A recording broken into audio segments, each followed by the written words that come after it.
क्या हाल है चला।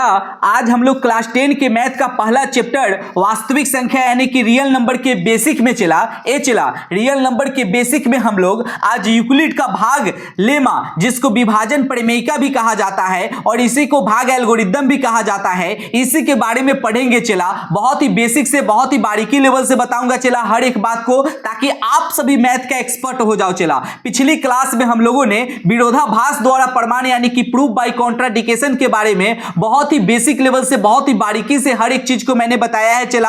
आज के क्लास में हम लोग यूक्लिड का भाग लेमा जिसको विभाजन प्रमेयिका भी कहा जाता है और इसी को भाग एल्गोरिदम भी कहा जाता है, इसके बारे में बहुत ही बेसिक से बारीकी से हर एक बात को जानेंगे चला।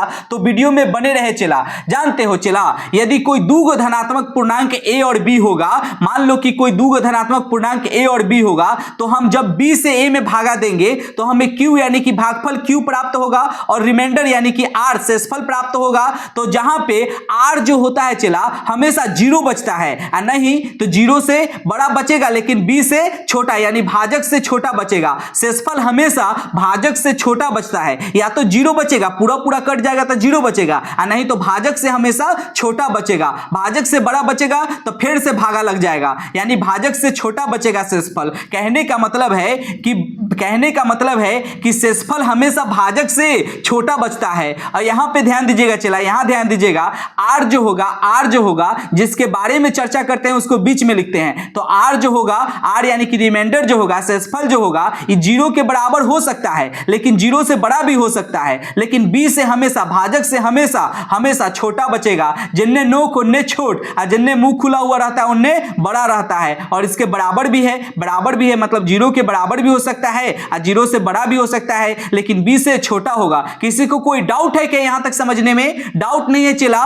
तो आगे ध्यान देंगे। भाग के केस में भाज्य जो होता है भाजक गुने भागफल प्लस शेषफल के बराबर होता है। कहने का मतलब है चला, अकेला बीच वाला जो होता है ना, इसके बराबर होने के लिए भाजक गुने भागफल प्लस शेषफल को जोड़ेंगे तब जाके इसके बराबर होगा। तो ये भाज्य बराबर हो जाता है भाजक गुने भागफल प्लस शेषफल। तो ये एक फार्मूला बन गया चला। किसी को कोई डाउट है क्या यहां तक समझने में? डाउट नहीं है तो आगे ध्यान देंगे चला।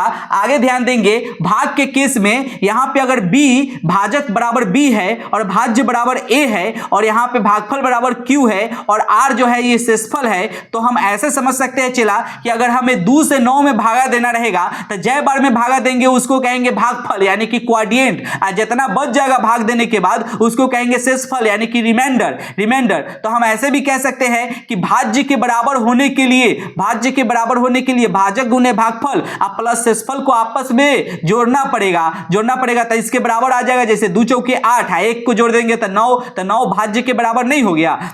तो हम कह सकते हैं चला कि यहां a बराबर क्या हो जाएगा तो 9 हो जाएगा, और b बराबर क्या हो जाएगा तो b बराबर 2 हो जाएगा, और q बराबर क्या हो जाएगा तो q बराबर 4 हो जाएगा, और r बराबर क्या हो जाएगा तो r बराबर 1 हो जाएगा। किसी को कोई डाउट है क्या? तो यही फार्मूला पर सेट हो गया कि a बराबर b गुने q प्लस r होता है। तो a का वैल्यू क्या है तो 9 है, और b हो जाएगा यहाँ पे 2, और यहाँ पे q हो जाएगा यहाँ पे 4, और यहाँ पे r हो जाएगा 1। तो इतना को जब हम कैलकुलेशन करेंगे 4 दूने के 8 प्लस 1 9, तो इसके भाज्य के बराबर हो गया, यानी कि हमारा भाग दिया हुआ सही है। किसी को कोई डाउट है क्या समझने में? यहां तक डाउट नहीं है चला तो आप लोग हमें यह बताइए कि इस केस में a बराबर क्या हो जाएगा तो a बराबर 36 हो जाएगा, और b बराबर क्या हो जाएगा चला तो b बराबर यहां 5 हो जाएगा, और q बराबर क्या हो जाएगा तो q बराबर 7 हो जाएगा, और r बराबर क्या हो जाएगा तो 1 हो जाएगा, क्योंकि a बराबर b गुने q प्लस r फार्मूला पर सेट है ये। तो अब यहां बताइए चला कि इस केस में a बराबर क्या हो जाएगा तो 4 हो जाएगा,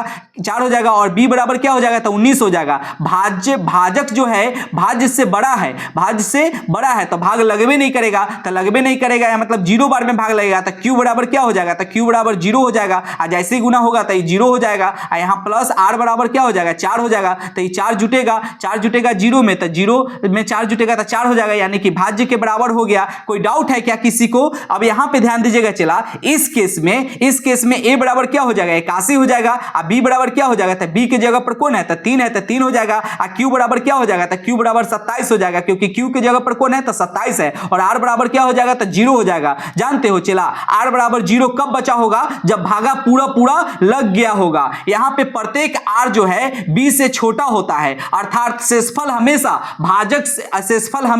भाजक से कम होता है, छोटा होता है। अब यहां पे एक फार्मूला होता है चला, इसी को फार्मूला होता है कि a बराबर b गुने q प्लस में r। तो इसको हम लिख सकते हैं चला a बराबर बी क्यू प्लस r। जानते हो चला अगर हमको कभी r निकालना रहेगा तो मैथ का रूल कहता है कि जो निकालना रहेगा ना उसको बराबर के एक तरफ छोड़ दीजिए, आप बाकी को उठा के एक तरफ भेज दीजिए। तो बाकी को भेजने से साइन अदल बदल हो जाता है, तो b गुने q आपस में गुना होगा तो bq हो जाएगा।